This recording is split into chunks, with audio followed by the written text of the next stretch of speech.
Nakakita ka na ba ng niyog na walang mata? O baon ng isang niyog na may iisang mata lamang? Alam mo ba na nagtataglay ito ng kapangyarihan at isang pangkalahatang gamit? Hello, what's up? Your best here. Sa video na ito ay pag-usapan natin ang bisa, gamit at galing ng bertud na makukuha sa baon ng niyog na walang mata. At kung papaano nga ba ito mas mapapalakas pa. Ang niyog, lalo na dito sa atin sa Pilipinas, ay isang puno na napakahalaga. Madalas nga rin itong tawaging puno ng buhay, sapagkat bawat bahagi nito mula sa ugat, katawan, bunga at dahon ay sadyang kapaki-pakinabang. Ang ugat nito bilang halamang gamot. Ang katawan naman nito bilang gamit sa paggawa ng mga bahay at kagamitan ng tao. Ang dahon na maliban sa bigay nitong lilim ay maaari ring kainin at gamiting kasangkapan sa paggawa ng bubong ng bahay. At ang huli ay ang bunga nito na masarap kainin at sangkap sa mga lutuin. Subalit alam mo ba na ang bunga pala ng niyog ay isang mabisa at pangkalahatang agimat na walang sinuman ang makasusupil kung ito iyong taglay. Lalo na nga ang bunga nito na nagtataglay ng bao na walang mata. Maaari din naman ang may isang mata o dalawang mata, subalit ang tatlo ay pangkaraniwan na lamang. Ang bao rin na walang mata ay pinaniniwalaang labis na mabisa sapagkat ayon sa paniniwalang Hinduismo, ito ay labis na kinasiyan ng kanilang Panginoong si Shiva.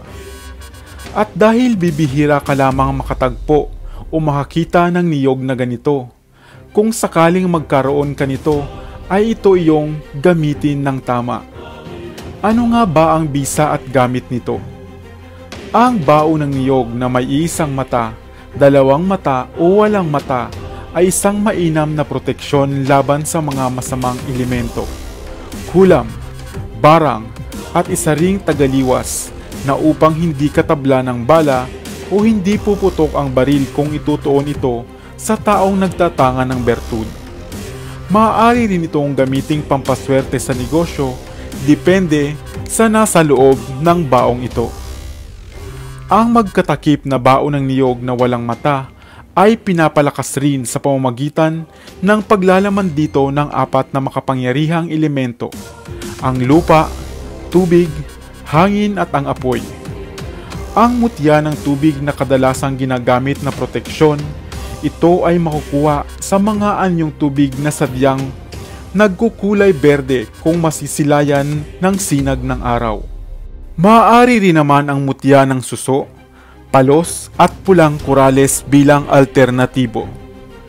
Pangalawa ay ang mutya ng lupa na umaahon lamang tuwing ika-10 siglo at muling umiilalim sa lupa kapag nasinaga na ng liwanag ng buwan. Pangatlo ay ang mutya ng hangin o ipo-ipo na makukuha naman sa buwawi o sa ipo-ipo. Subalit nararapat na alam ninyo ang ngalan nito sa Latin at Hebreo bago ito mapagana. Pang-apat ay ang mutya ng apoy o pangil ng kidlat. Ang mutya ng apoy naman na karaniwang kasama ng mutya ng tubig upang bumalanse sa kalikasan, o ang pangil ng kidlat na makukuha sa tinamaan nito gamit ang bagong hasang itak na pinahiran ng suka. At ang panghuli ay ang mga orasyon na maaaring ilaman kasama dito, o hindi kaya naman ay ang nakalimbag na ngalan ng Infinito Diyos na tanging siya lamang ang nagbigay.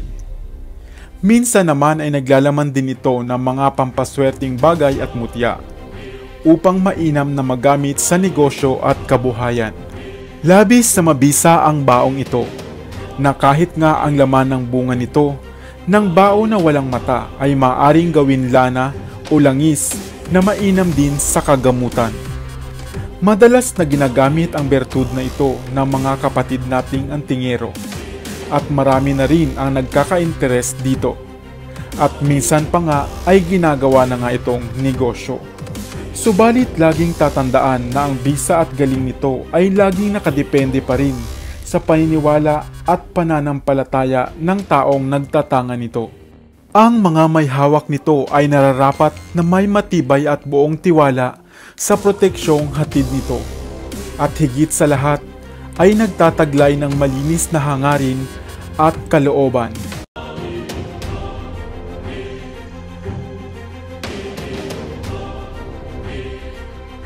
Pusa, nagtataglay raw ng isang makapangyarihang bertud o agimat? Hello, what's up? Your best here. Sa video na ito ay alamin natin ang bukod tanging bertud na maaari raw makuha sa inyong alagang pusa. Kaya kung bago ka pa lamang sa aking channel ay huwag mong kalimutan na pindutin ang subscribe button at ang notification bell upang lagi kang updated sa aking mga bagong uploads. Ang pusa ay kilala dito sa atin sa Pilipinas bilang alagang hayop, gaya ng aso. Makikilala rin ang pusa sa kakaiba nitong lambing, lalo na sa mga nagmamay-ari dito. Bago ang lahat ay kilalanin muna natin ang hayop na ito at kung saan nga ba ito nagmula. Ang pusa na bahagi ng Felidae family ay pinaniniwalaang namumuhay na sa mundo mga 10 hanggang 15 milyong taon na ang nakalilipas. Ang hayop na ito na isang carnivorous o kumakain ng karne ng ibang hayop, nakauri ng tigre, lynx, serval at cougar ay sinasabing kayang mamuhay ng hanggang 30 o hanggang 38 taong gulang. Ang pusa ay isang uri ng hayop na may maliksing pangangatawan, matalas na ngipin at kuko na kadalasang nanguhuli ng mga maliliit pang hayop tulad ng daga. Mayroon silang matatalas na pangamoy at malinaw na mata kahit pa nga sa dilim, at kilalang kilala rin dahil sa tunog nitong meow. Sila ay kadalasang nagpaparami ng lahi o nanganganak sa mga panahon ng tagsibol o taglagas. Alam nyo ba na noong unang panahon sa Ehipto, ang mga pusa pala ay sinasamba? Pinaniniwalaang ang kanilang diyosa na si Bastet ay maaaring nag-aanyong pusa, nakahalintulad din ng paniniwala ng mga Griego sa kanilang diyosang si Artemis. Ang pagpatay ng pusa noon ay isang malaking kasalanan. Kung minsan nga at may isang alagang pusa ng pamilya ang pumanaw, ay kinakailangang maglamay ng lahat ng miyembro ng pamilya. At kapag kaminsan din, ay inaahit pa nila ang kanilang kilay bilang tanda ng pagdadalamhati. Sa mga paniniwalang Italyano naman, ang pusa raw ay natatangi, sapagkat mayroong isang pusa ang nagsilang ng kanyang kuting kasabay ng pagsilang ni Maria kay Hesukristo. Kaya noon pa man, ang pusa ay may ginagampanan ng parte sa buhay ng nakararami. Ayon naman sa mga matatandang paniniwala ng mga antingero dito sa Pilipinas, ang hayop daw na ito na pusa ay nagtataglay ng isang mabisang bertud o agimat, na kapag napasa kamay mo ay magkakaroon ka ng kapangyarihan ng sa tagabulag, o hindi ka makikita ng mga tao na may masamang balak sa iyo. Sa ibang banda naman ay magandang pangontra din daw ito sa mga negosyo. Papaano nga ba ito makukuha? Sadyang hindi makatao o makahayop ang sinasabing pamamaraan ng pagkuha ng bertud na ito. Una ay mag-aalaga ka raw ng itim na pusa. Hindi basta itim. Kinakailangang ito ay purong itim at walang bahid ng kahit anong batik. Kapag malaki na daw ito, ay antayin ang mahal na araw. Sa Biyernes Santo ng hating gabi, ay ilagay ang inyong alagang itim na pusa sa isang palayok, takpan ng itim na tela, at ibaon sa krus na daan, sa isang hukay na may lalim na halos isang braso. At hukayin daw itong muli pakalipas ng 1 taon sa parehong panahon ng Biyernes Santo ng madaling araw. Subukan din daw magsama ng isang bata at kapag nahukay na ang palayok, ay isa-isahing ipakita sa bata ang mga buto nito.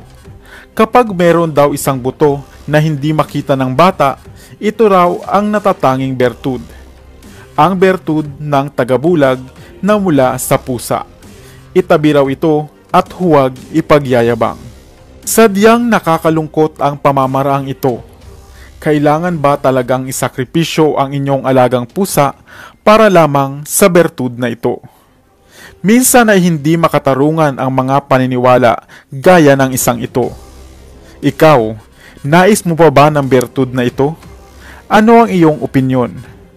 Dahil para sa akin, ay mayroon pa namang ibang agimat na maari ding magbigay ng kapangyarihang gaya nito. At hindi na kinakailangan pang pati ang buhay ng minamahal mong pusa ay humantong sa ganito.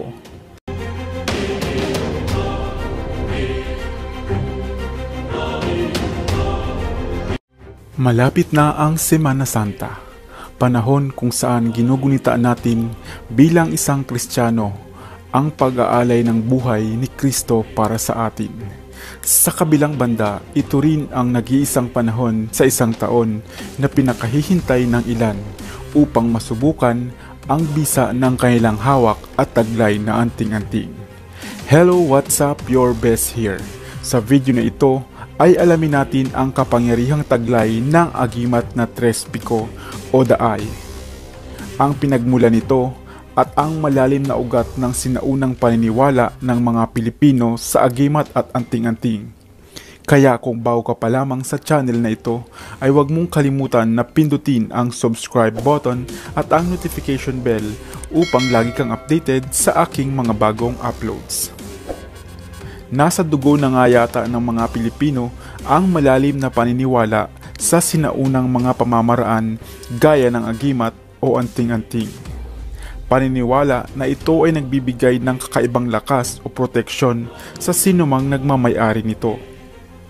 Madalas itong ipinamamana sa panganay na anak na lalaki o isa sa mga miyembro ng pamilya. At isa na nga dito ang agimat na Trespico o Roma Trespico o maaari ding tawagin na The Eye. May hugis itong tatsulok na kadalasang gawa sa tanso o kahoy. Mayroon itong 3 letrang A sa bawat sulok at salitang Roma naman sa gawing ibaba. At ang isang nakabukas na mata naman sa gitna.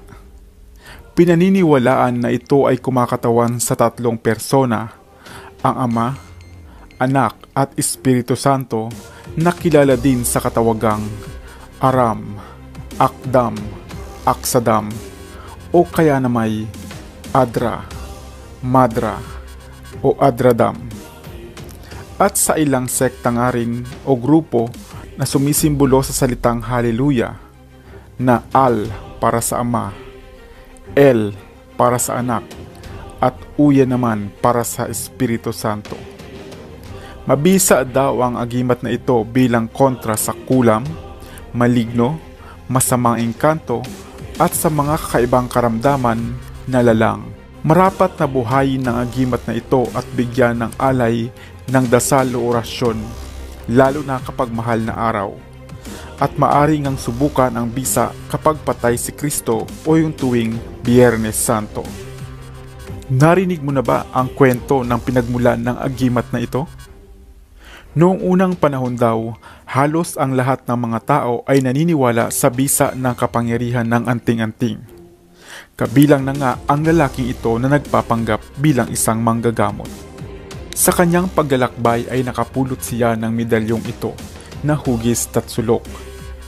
At dahil nagpapanggap lamang siya, naisip niya na gamitin ang piraso ng tatsulok na bagay na ito na makapagpagaling siya at makatulong. Ngunit sa huli ay wala ring naniwala sa kanya. Hanggang sa isang araw ay may lumapit sa kanyang isang matandang pulubi at nangakong bibigyan at kakargahan niya ng bisa ang agimat ng medalyon, kapalit ng di pagsuko at patuloy na pagtulong at pagpapagaling sa mga nangangailangan na walang hinihinging kapalit, at sa oras na gamitin ito sa masama ay maglalaho ito at mapupunta sa tao na mas karapat-dapat. At nang maglaon nga ay ginawa na ito ng replika ng mga tao, gamit ang tanso at maging kahoy, at pagkaminsan ay gawa naman sa baon ng niyog na walang mata. Mabisa ang agimat na ito at makapangyarihan kung mapapasakamay ng may mabuting intensyon. Maaari itong gawing kwintas o itali sa bewang, subalit huwag hayaang lumapat ito sa lupa o mahakbangan habang suot-suot ito, dahil sinasabing mababawasan ang angkin nitong bisa.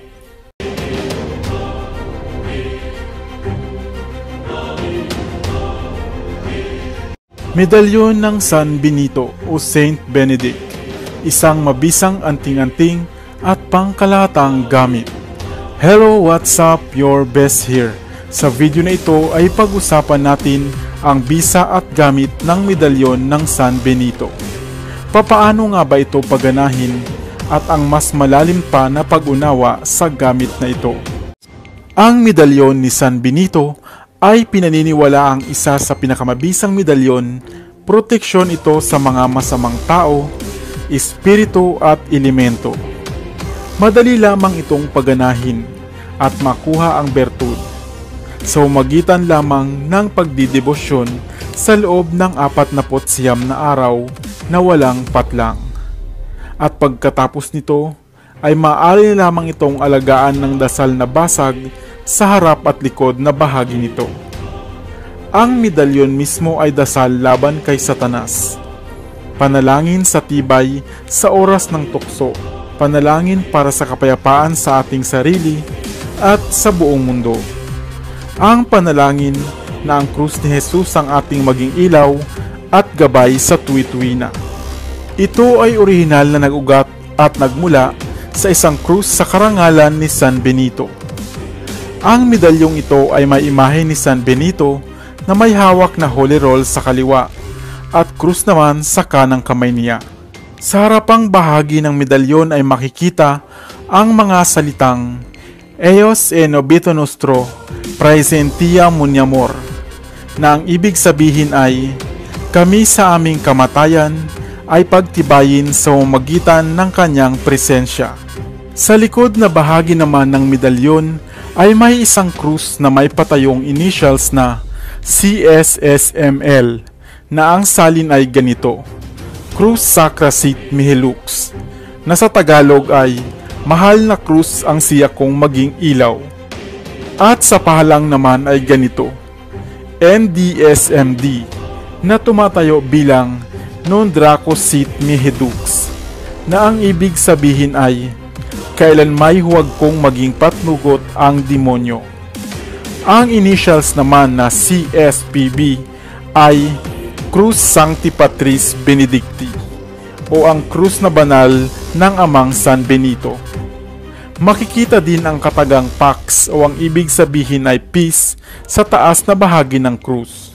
Sa paikot namang bahagi ay makikita ang mga letrang VRSN SMV, na tumatayo para sa Vade Retro Satana no Quam Suade Mihivana, na ang ibig sabihin ay lumayo ka sa akin, Satanas, huwag mo akong tuksuhin sa kapalaluan.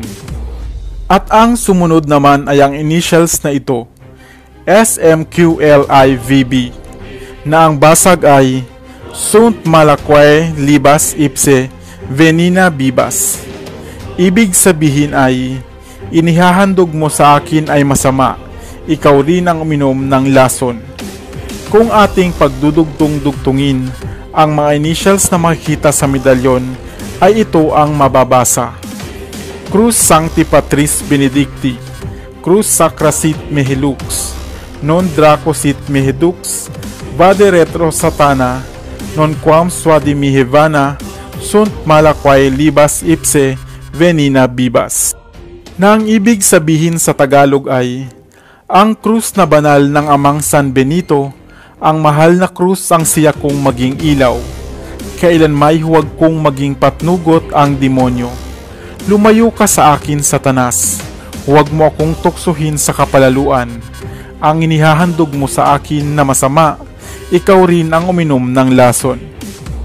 Ito rin ang dadasalin tuwing Martes at Biyernes kapag natapos nyo na itong debosyonan. Gawin ninyo ito bilang pagkain sa medalyon. Ang San Benito ay isang pangkalahatang gamit laban sa mga kapangyarihan sa kaliwa o mga masamang elemento. Laban din ito sa mga barang o lalang. Ang medalyon ding ito ay gamit pang kaligtasan o iwas sa mga away o gulo. Kapag minsan ay mayroon ding dasal dito upang hindi katablan ng bala. Ang medalyon ding ito ay nagbibigay ng babala sa iyo. Kadalasan itong umiinit kapag suot-suot mo ito, o kaya naman ay mayroong papasok sa iyong isipan na dapat mong gawin. Halimbawa, ikaw ay nasa isang paglalakbay. Mayroong panganib na nakaabang sa iyong daraanan, ay bigla mong maiisip na mag-iba ng landas na tinatahak upang makaiwas sa paparating na panganib.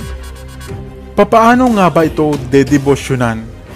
Kumuha ng 2 kandila at sindihan sa isang tahimik na lugar sa inyong tahanan. Ang pagdarasal ay dapat nasa puso, taimtim at may mapagkumbabang hangarin, sapagkat sa oras na ito ay hihingi tayo ng gabay sa Ama. Maaring isagawa ang pagdarasal at pagdidebosyon sa medalyon ng San Benito sa mga oras na alas 3, alas 6, alas 9 at alas 12 ng umaga o kaya naman ay gabi, sapagkat ito ang mga malakas at mabisang oras o tinatawag ding dibinong oras. Hawakan ng medalyon ng kanang kamay at ibulong sa medalyon ang mga panalangin ito.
At iyan ang mga debosyon, dasal, puder at pakain para sa medalyon ng San Benito.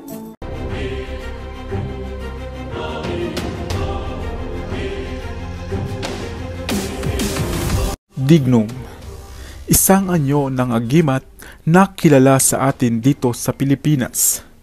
Ito na nga yata ang isa sa pinakamakapangyarihang anting-anting na natuklasan sa kasaysayan, na nababalot ng malaking misteryo. Ang dignom ay isang agimat na gawa sa tanso. Ito ay isang malambot o luno na uri ng tanso na maaring magpabago-bago ng hugis, subalit mananatili pa rin sa orihinal nitong anyo. Tinatawag din itong agimat ng pag-aaway, pinagtagpo at pinagkasundo. Ayon sa pinakamatandang kwento ng agimat na ito, mayroong 3 hari na labis na naiinggit sa isa pang makapangyarihang pinuno, sapagkat ang pinunong ito ay nagtataglay daw ng agimat na dignom. Ang sinuman daw na lumapit upang humingi ng tulong ay napapagaling ng pinunong ito. Kaya naman, nagplano ang 3 hari na tangkaing kunin ang agimat sa kanya. Pinalak nilang gawin iyon sa itinakdang araw. Subalit dahil isa sa 3 hari na ito ay mastuso at sakim, nais niya na siya ang maging may-ari at mag-angkin ng dignom. Kaya hindi siya sumunod sa napag-usapang araw. Bagkos ay nauna siya at nagtagumpay nga na mapasakamay ang agimat. Subalit hindi naman iyon lingid sa kaalaman ng pinuno. Kaya ipinatawag niya ang 3 at ipinagkasundo na ibibigay na lamang ito sa kanila sa isa sa kanila na may mas mabuting puso, sa isang kondisyon, na ito ay gagamitin lamang sa kabutihan at pagtulong upang hindi mawala ang taglay nitong kapangyarihan. Sa paglipas ng panahon ay nakatagpo ang mga tao ng kaimahe at kahalintulad ng dignom na ito. Nagawa din sa tanso at inukitan din ng mga imahe. Sa tulong ng orasyon ay ginawa nila itong mabisa. Nakakatulong ito na makapagpagaling ng mga sinasaniban ng masamang elemento. Nakakatulong din ang agimat na ito upang maipanalo ang mga laban sa korte at nakakapagpapagaling din daw ng mga ibang karamdaman. Subalit sa isang maling paggamit ng agimat na ito, ay masamang kapangyarihan ang maaari nitong ihatid. Mayroon din namang dignom na gawa sa kahoy. Nasa anyo ito ng krus at isang kahoy na matatagpuan lamang sa bundok ng Nazaret. Subalit paglipas ng panahon ay may isang kahoy na kung tawagin ay kamagong sa Katagalugan ang siyang naging alternatibo ng kahawig daw ng original na bersyon nito. Gamit ang agimat na ito ay maaari mong itapat sa baso ng ipapainom na tubig upang magkaroon ng bisa at makagaling. Gayon din sa sapi at lalang ng mga masamang elemento. Maaari din daw itong gamiting kwintas at ipasuot sa mga sinasaniban. Mayroong mga mabibili sa Quiapo sa Maynila na kagaya ng dignom. Subalit hindi iyon ang orihinal na bersyon nito, sapagkat ang totoong dignom ay nag-iisa lamang at nasa pangangalaga ng mga engkantado. Kapag ito ay iyo raw ginamit sa kasamaan, ay gaganti ito sa iyo na maaring ikaw ay magkasakit at maghirap ang inyong pamilya. Kinukonsagra din ang agimat na ito ng 5 beses sa isang araw upang mapanatili ang bisa at kapangyarihan. Sa makatuwid, ang totoong agimat ay ang kapangyarihang nagmumula sa busilak na puso at kalooban. Kaya naman, sana ay gamitin ng ilang mayroon nito ang bisa ng dignom para sa ikabubuti ng nakararami. Ngayon mo lang ba narinig ang kwentong ito? Iyan ay sapagkat ito ang orihinal na kwento ng agimat na dignom. Ang mga pangalan at pagkakalinlan ng mga karakter ay hindi na nabanggit upang manatiling lihim para sa may mga masamang nais.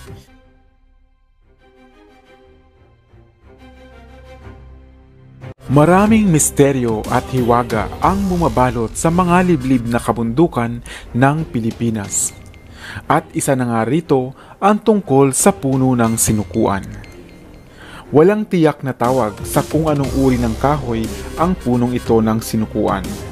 Ang tanging palatandaan ng punong ito ay mapupuna di umano na nakayuko ang lahat ng mga halaman at mga ibang punong kahoy sa kanyang kinaroroonan. pawang mga patay na dahon at mga buto ng hayop ang makikita di umano sa ilalim ng punong ito.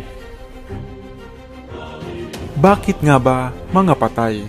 Ito ay sapagkat sinasabing ang sinuman o anuman na may buhay ang masinagan ng lilim ng punong ito mula sa sikat ng araw o buwan ay maaaring maparalisa o mamatay. Mayroon daw kakaibang enerhiya at kapangyarihan ang lilim ng punong kahoy na ito. Ang ilan naman ay nagsasabi na yumuko ang punong ito nang dumaan si Hesukristo kahit pa isa itong napakayabong na punong kahoy. Kaya tuloy marami ang nagkaka-interes at nagnanais na makakuha kahit na ng isang sanga o bahagi lamang ng punong ito, sapagkat pinaniniwalaan na may taglay itong bisa at kapangyarihang magpagaling ng hindi mga pangkaraniwang karamdaman o gawa ng mga hindi nakikita.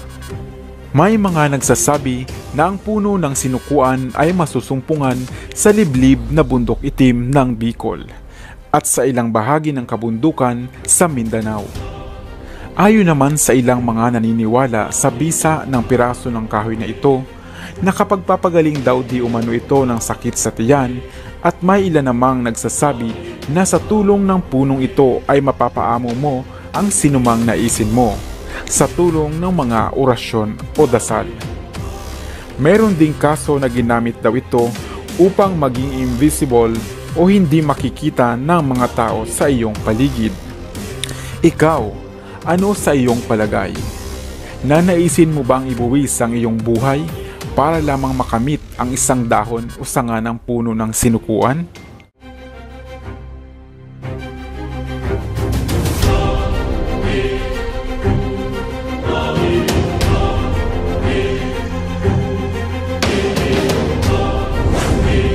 Isang makapangyarihang agimat at anting-anting, subalit ipinagbabawal? Hello, what's up? Your best here. Sa videong ito ay alamin natin ang isa na namang uri ng agimat, gamit, mutya at anting-anting. Lubhang mabisa at makapangyarihan, ngunit labis na ipinagbabawal. At pawang ang may mga malakas lamang na loob ang maaaring magtaglay. Ano-ano nga ba ang mga taglay nitong bisa at kung papaano ito nakukuha?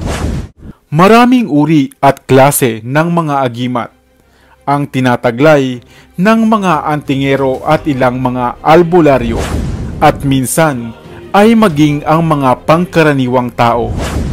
Mga agimat o mutya na kanilang pinaniniwalaan na maghahatid ng swerte, proteksyon at pangdepensa sa oras ng kagipitan. Ang ilan ay nasa anyo ng mga medalyon, kahoy, buto ng prutas, bato at kung ano-ano pa. At bawat anting-anting o mutya ay may espesyal na gamit, natatanging bisa at galing. Subalit hindi lahat ng agimat at gamit ay mabuti. Mayroon ding makakaliwa at iyan ang pag-uusapan natin ngayon. Kapag pumanaw na ang isang tao, inaakala natin na ito na ang katapusan ng lahat ng sakripisyo at hirap dito sa mundong ibabaw. Subalit batid mo ba na ito pala ang hinaantay na pagkakataon ng ilang matatapang at makakaliwang uri ng mga antingero? Kamakailan lamang ay napabalita nga ang mga libingan na natatagpo ang sira at wasak ang ilang bahagi.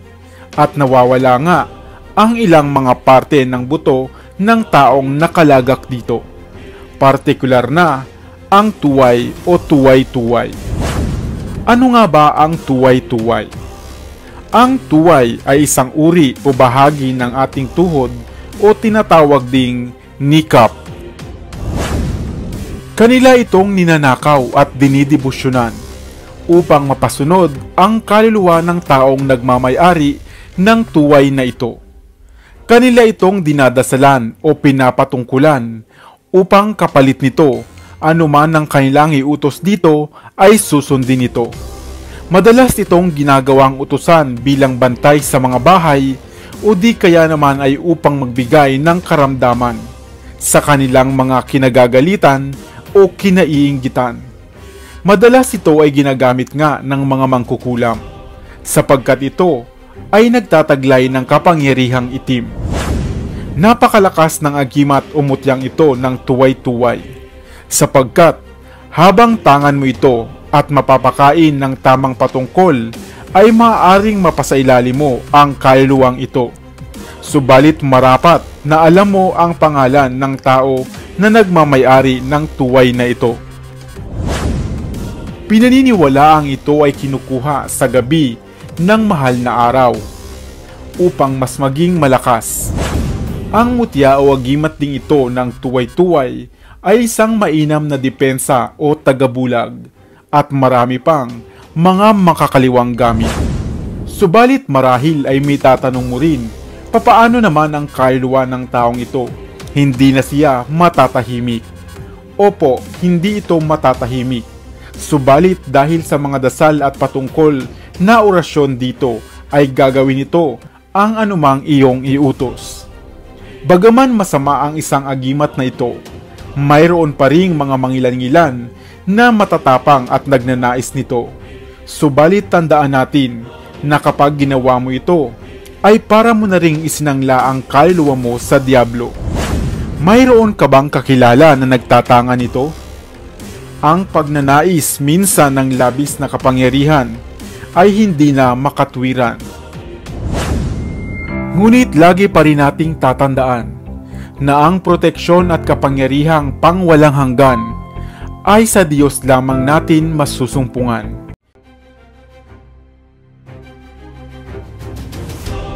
Marami pa rin sa atin ngayon ang naniniwala sa mga agimat at anting-anting.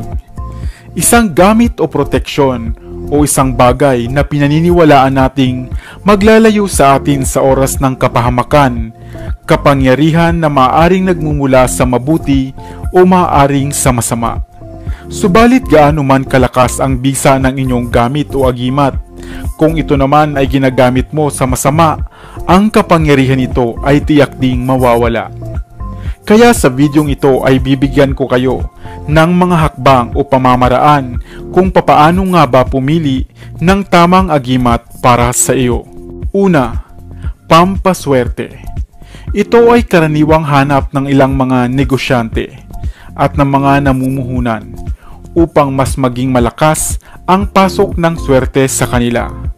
Kaya kung nais mo ng dagdag na panghalina o pampabuena sa iyong negosyo, ang mga gamit gaya ng mga mutya ng langka, mutya ng kalamansi o bulaklak ng tanglad ang mga ilan sa mabisang mutya na para sa iyo.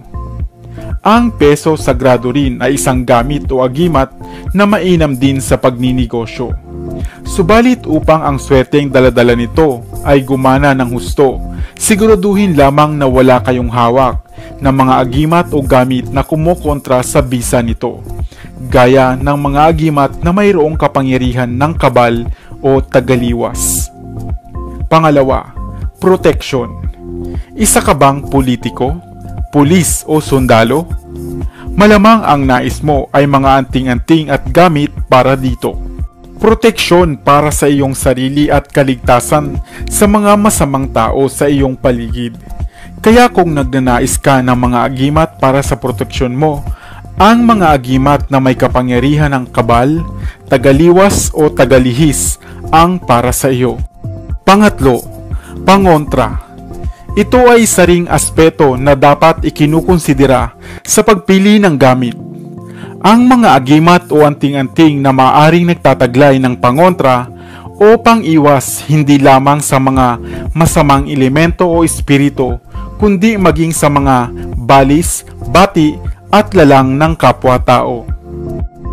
Pang-apat, panggagamot. Ang panggagamot na tinutukoy natin dito ay gaya ng faith healer o mga albularyo. Maging sila man ay maaaring magtangan ng mga gamit o agimat na magagamit nila upang hindi sila mabalikan ng mga masamang elemento ng kanilang mga ginagamot. Ang mga agimat na mayroong malakas na poder ang mainam sa kanila. Panglima, pamana.